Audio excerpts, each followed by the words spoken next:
دوستانی که علاقه‌مند به یادگیری سیستم سوخت‌رسانی انژکتور موتورسیکلت هستن، یک دوره آموزشی کامل انژکتور که شامل 230 دقیقه آموزش در قالب 11 قسمت هست تهیه شده. توی این دوره معرفی و عیب‌یابی تمامی سنسورها و عملگرهای سیستم سوخت‌رسانی موتور به وسیله مولتیمتر و دستگاه دیاگ آموزش داده شده و اگر میخواید انژکتور موتورسیکلت رو به طور کامل یاد بگیرید، پیشنهاد میکنم حتما یک سر به وبسایت ananas1.com بزنید و میتونید اونجا دوره آموزشی رو تهیه و خریداری بکنید.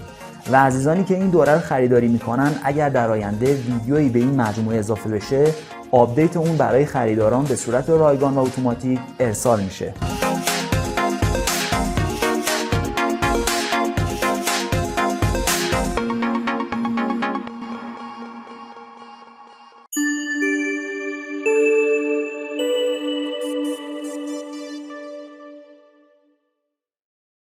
درود دوستان گلم، در مورد تقسیم بندی دهانه رینگ ها روی پیستون سوال داشتید. من قبلا در موردش مفصل توضیح دادم ولی باز سوال داشتید. حالا ممکنه که من خوب توضیح نداده باشم یا شما متوجه نشدید. دلیلش هرچی که میخواد باشه مهم نیست.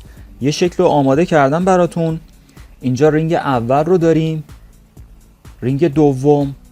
رینگ اول و دوم علامت داره که علامتش باید به سمت بالا بیفته. اینو میدونید. در مورد تقسیم بندی رینگ های روغنی یا همون تیغ رینگ یا بچه رینگ سوال داشتید.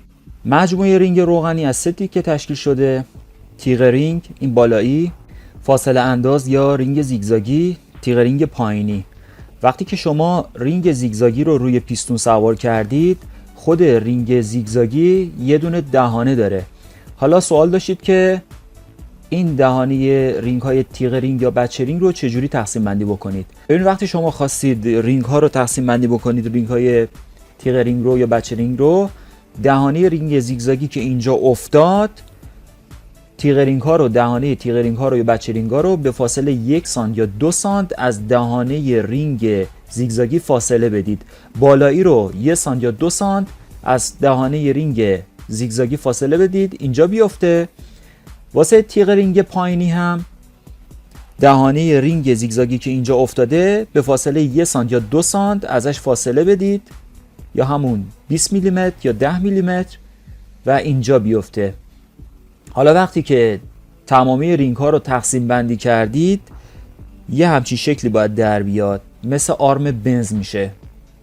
اینجا هم شیار اول رینگ رو داریم. وقتی رینگ روی شیار اول قرار بگیره یه همچین شکلی در میاد. شیار دوم رینگ وقتی رینگ روش سوار بشه یه همچین شکلی در میاد. همینطور واسه شیار سوم رینگ. این عکس رو داشته باشید، اگر تونستید ازش یه دونه اسکرین شات داشته باشید تا هر وقت که لازم شد ازش استفاده بکنید و سردرگم نشید. گفتم یه ویدیو در مورد این موضوع ضبط بکنم. امیدوارم که مثمر ثمر واقع شده باشه و به دردتون خورده باشه. به امید ویدیوهای جدید. خیلی دوستتون دارم. خدا نگهدار.